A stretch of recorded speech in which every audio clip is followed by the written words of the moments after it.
हाँ, UP ATS द्वारा एक धर्मांतरण का केस रजिस्टर्ड किया गया था 4 तारीख को, और उससे संबंधित इन्वेस्टिगेशन उत्तर प्रदेश में चल रही थी। उसी से रिलेटेड एक इनपुट के आधार पर यूपी एटीएस की एक टीम द्वारा संपर्क किया गया देहरादून पुलिस से, और इसमें कुछ इनपुट के आधार पर कुछ लोकल वेरिफिकेशन करके एक अब्दुल रहमान नाम का व्यक्ति है, जो पूर्व में हिंदू था, बाद में 2014-15 के करीब मुस्लिम में कन्वर्ट हुआ था, उसको पूछताछ हेतु जो है वो अपनी इन्वेस्टिगेशन में ले गए थे। और जो अभी तक सीपी आगरा महोदय से जानकारी मिली है, उसको अभी गिरफ्तार कर लिया गया। जो साक्ष्य उनके पास पूछताछ के बाद इनपुट आया, उसके आधार पर उसको अरेस्ट कर लिया गया है। चूँकि ये गोपनीय इनपुट कल शेयर कर दिया गया था, इसके आधार पर एसटीएफ और देहरादून पुलिस के द्वारा ऐसे जो इंस्टाग्राम के माध्यम से धर्मांतरण का प्रयास किया जा रहा था, इन्फ्लुएंस किया जा रहा था, उसके आधार पर कुछ फेक आईडीज़ को हमने चिन्हित किया था। उस आईडीज़ को जब हमने ट्रैक डाउन किया तो उसमें जो है 5 नाम इसमें आए थे, 2 उत्तर प्रदेश, 2 दिल्ली और एक गोवा की युवती का नाम आ रहा था।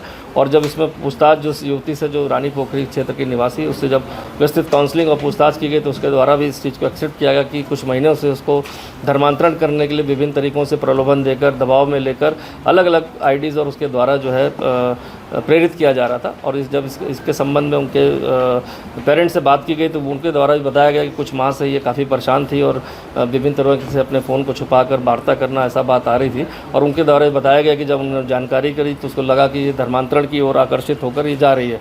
क्योंकि समस्त प्रकरण एक प्रलोभन देकर धर्म को चेंज करने का था, और इसको देखते हुए जो है युवती के जो फादर हैं उनकी तहरीर पर 5 लोग के खिलाफ जो मुकदमा दर्ज कर लिया गया, जो युवती को लगातार दबाव बनाकर, प्रेरित करके, इन्फ्लुएंस करके, प्रलोभन देकर उसको धर्मांतरण करना चाह रहे थे। क्योंकि अभी तक की जो एसटीएफ के द्वारा जो जानकारी इनपुट निकाले गए, देहरादून पुलिस द्वारा निकाले गए, और जो यूपी एटीएस के सीनियर अधिकारियों से जानकारी शेयर की गई, उसमें कहीं ना कहीं एक कनेक्शन कुछ ना कुछ इनके लोगों द्वारा जुड़ता पाया जा रहा है। चूँकि जो अब्दुल रहमान है उसका भी कनेक्शन हमने इस युवती के साथ जो है निकाल लिया है, तो कहीं ना कहीं ये नेटवर्क जुड़ता दिख रहा है। बट अभी ये इन्वेस्टिगेशन का पार्ट है, और जो भी इन्फॉर्मेशन हमारे पास आ रही है, चाहे एसटीएफ से निकल के आ रही है और चाहे यूपी एटीएस और सीनियर अधिकारियों से हम लगातार संपर्क में है, तो उसके आधार पर हम आगे की कार्रवाई के लिए हमारी टीमों को डिप्यूट किया गया।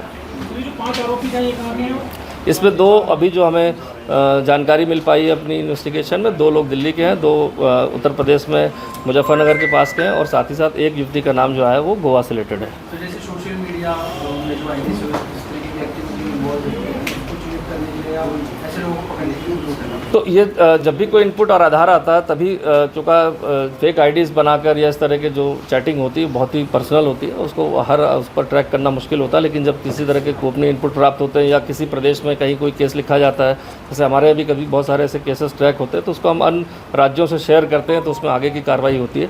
तो ये भी कार्रवाई एक संयुक्त रूप से जो इन्फॉर्मेशन शेयरिंग उसके आधार पर ये आगे बढ़ी है।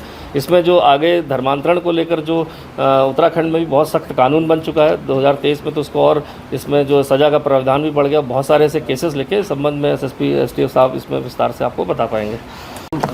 2018 में आया था और बाद में अमेंड हुआ 2022 में, जिसमें कि 10 साल तक की सज़ा है। और ये जो वर्तमान में मुकदमा लिखा गया है, इसको मिला के कुल 53 मुकदमे उत्तराखंड में लिखे जा चुके हैं, और इसमें 53 मुकदमों में 93 अभियुक्तों के खिलाफ कार्रवाई की जा चुकी है। ये वर्तमान में 5 और इसके पूर्व 88 अभियुक्तों के खिलाफ। और इसमें आपकी जानकारी के लिए ये बताऊंगा कि पूर्व के जो 52 मुकदमे हैं, इसमें संगठित तरीके से धर्मांतरण करने का गिरोह बनाकर धर्मांतरण करने का कोई केस नहीं है। और ये पहला केस है जिसमें कि यूपी से इसके कनेक्शन जुड़े हुए हैं। यूपी एटीएस इसमें इन्वेस्टिगेशन कर रही है। इसके पहले उत्तराखंड में जो भी केसेस हैं वो इंडिविजुअल हैं, और इसमें कोई भी संगठित अपराध से संबंधित नहीं है। अब आगे क्या रोल रहेगा सर एसटीएफ का इस प्रकरण के बाद?